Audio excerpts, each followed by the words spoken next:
Ang China ngayon mga sangkay ay nagwawala na sa West Philippine Sea o sa South China Sea. At maging mga sangkay ang mga banyagang nagnanais na pasukin po o dumaan sa karagatang iyan ay sinasabi po nila na ikukulong daw po nila mga sangkay. So ang katanungan dito, bakit nga ba ganito kahigpit at ayaw na ayaw po ng China mga sangkay na pinapasok po ang sinasabi nilang teritoryo nila na inaagaw lang naman po sa Pilipinas at sa iba pang mga bansa na nakapaligid po sa South China Sea.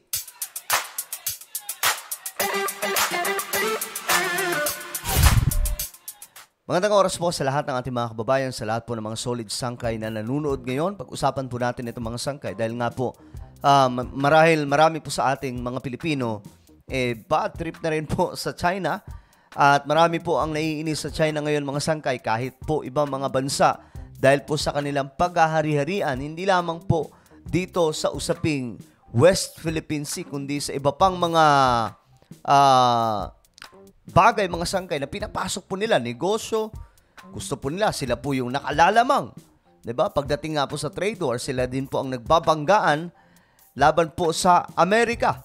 Ano ba mga sangkay? Pagdating po sa karagatan, sila rin po ang nagmimistulang hari-harian dito. So ngayon, pag-usapan po natin ito. But anyway, before tayo magsimula, paki-subscribe po muna yung ating YouTube channel. Sa baba ng video na ito mga sangkay, makikita nyo po yung subscribe button. Pindutin nyo lamang po yan, tapos i-click nyo yung bell. At i-click nyo po yung all dahil dito mga sangkay, 1.21 million subscribers na po tayo. Parami po tayo ng parami. So kung ikaw ay nanonood ngayon at hindi pa nakakapag-subscribe, pindutin nyo na po yung subscribe button.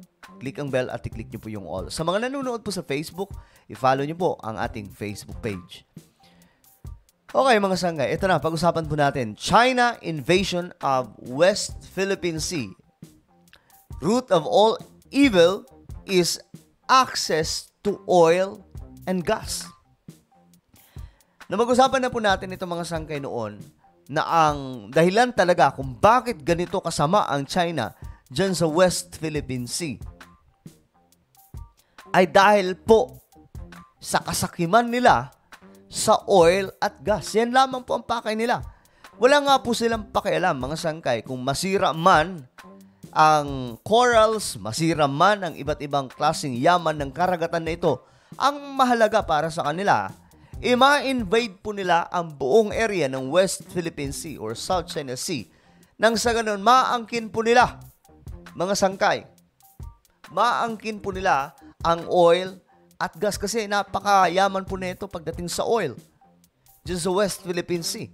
At nag-umpisa na nga po sila mga sangkay na higupin o sipsipin mga sangkay ang yaman nito sa oil sa karagatan na ito.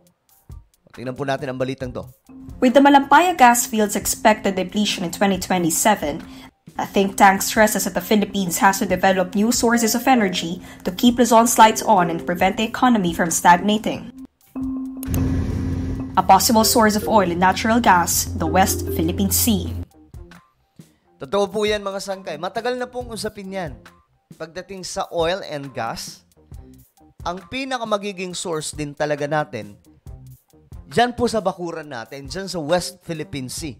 Yung malapit sa atin, hindi po yung buong area ng West Philippine Sea. Kaya nga lang mga sangkay, sa ibang parte ng West Philippine Sea na nasasakop po ng tinatawag na exclusive economic zone, hindi po natin yan nabantayan. Nagulantang na lang tayo. Marami na pong nagkiklaim. At napasok na po ng Vietnam. At ngayon mga sangkay, ang China masyado pong aggressive. Ang pakay po nila, wala pong iba kundi oil and gas. Kaya nga po sinabi po dito sa title nila mga sangkay, root of all evil is access to oil and gas.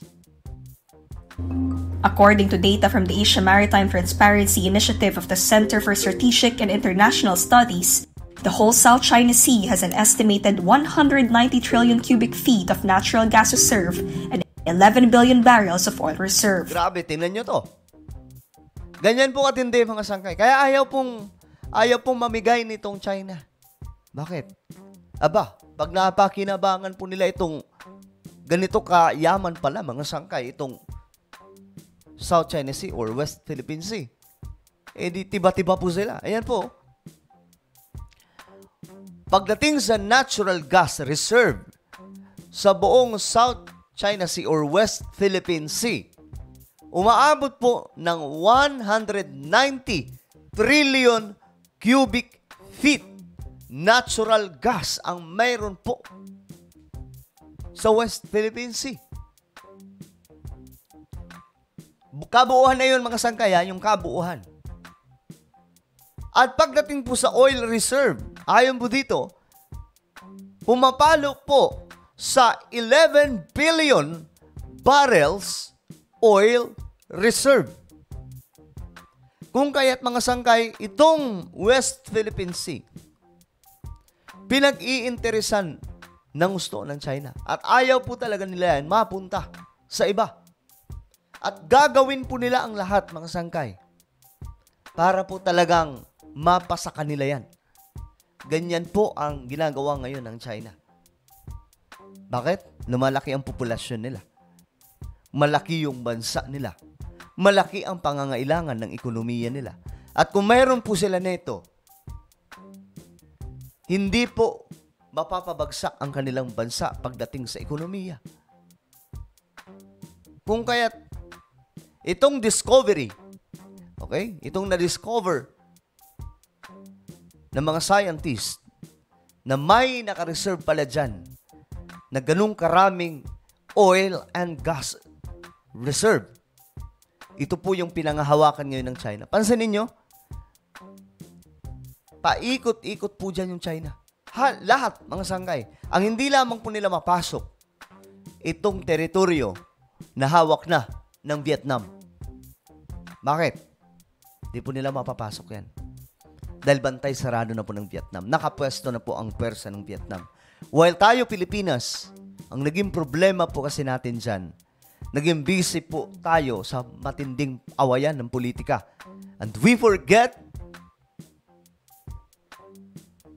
nakalimutan po natin yung part 10. During Ferdinand Marcos, mga sangkay, itong area natin, ito po yan mula dito. Yan, itong, tingnan nyo na lang mga sangkay, yung arrow. Yan po yung sa atin Ito, ano na to Sabah. Ito lamang po yung kiniklaim natin. Dito may mayamang gas and oil reserve din. Pero hindi na po natin kiniklaim yung buo. Pero yung China, mga sangkay, halos buong West Philippine Sea kanila daw. Ayon daw po yan sa kasaysayan nila. Ganun po sila kalupit, mga sangkay. Pero ang pakailang po talaga nila dyan, walang iba kundi ang oil and gas. While according to the Department of Energy, an estimated 12,158 billion cubic feet of natural gas reserve and 6,203 million barrels of oil reserve can be found in the West Philippine Sea. Ayan. Ito na po yung tinutukoy mga sangkay na part natin. Yung part ng exclusive economic zone. Yung natural gas reserve natin dyan ay umaabot po sa 12 billion cubic feet natural gas reserve. At mayroon po tayong 6 million mahigit na barrels ng oil reserve. Dyan po sa West Philippine Sea. Itong sakop po ng bakuran natin. Pero ayaw pong pumayag dyan ng China. Kasi sinasabi po nila, kanila daw po yan. Maging yung West Philippine Sea na nasasakop na natin, kanila din daw. Aba, ganun po kalupit itong China. Ganun po kagahaman itong China, mga sangkay. Again, yung kabuuhan na gas, dito ay 190 trillion cubic feet. At mayroong 11 billion barrels ng oil reserve.